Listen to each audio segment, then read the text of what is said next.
In this trigonometry grade 12 question, we are going to work on how to evaluate without using a calculator. Basically, what they're trying to make us do is break down this expression to its simplest form without using a calculator.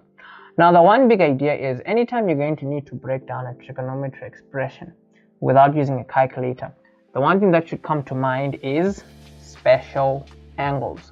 So when I say special angles, obviously depending on how big your number is or depending on how small it is, you always want to rewrite your values in terms of special angles, meaning one value is going to be a special angle and the other one is going to be a specific number. You actually usually want to make sure that the values that you use are somewhat linked in a way. For example, 347 is close to 360. So you may want to write the cos 347 there as 360 minus 13. Now the 193 there is close to 180. You might want to write that as 180 plus 13. Now the good news is, as long as there's a 13 there and a 13 there, obviously where there's smoke there's definitely going to be fire. So that's like good news for the top part.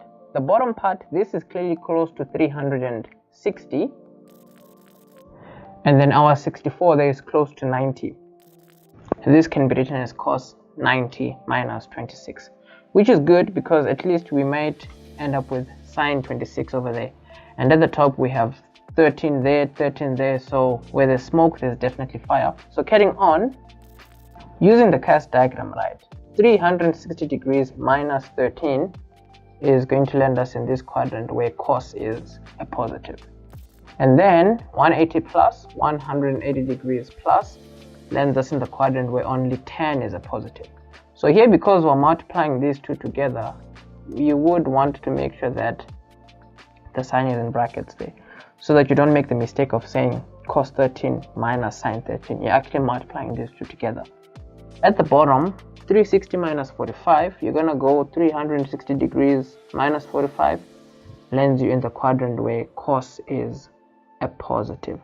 So this is going to be negative 1045. Cos 90 minus 26, 90 minus is in the first quadrant, of which everything is positive in the first quadrant. So here, remember, because you're dealing with 90, you have to change this to a sign.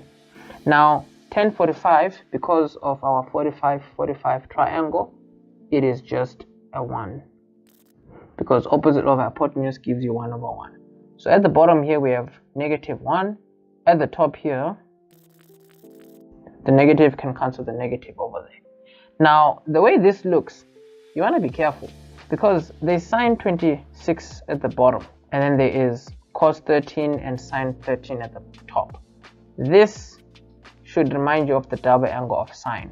The only way we can end up with the double angle of sine is if this here was multiplied by 2. So we can actually just do that. But for us to multiply the top by 2, we would need to multiply the bottom by 2 also. So multiplying the entire expression by 2 over 2, that's 100% legal to do, because remember, 2 over 2 is as good as multiplying by 1. So you're not necessarily like changing the expression, you're just rewriting it in another way that allows you to break down the expression better. So the top part and the bottom will look like this, and then the top, this is what we end up with. And then obviously sine 26 cancels sine 26, and your final answer is just a half. Now when you get questions like these, you want to put this in your calculator and then see if it gives you a half. That's how you know that what you have done is 100% correct. So you actually can do that in the beginning of the question, so that when you're done, you can see if what you have done is correct.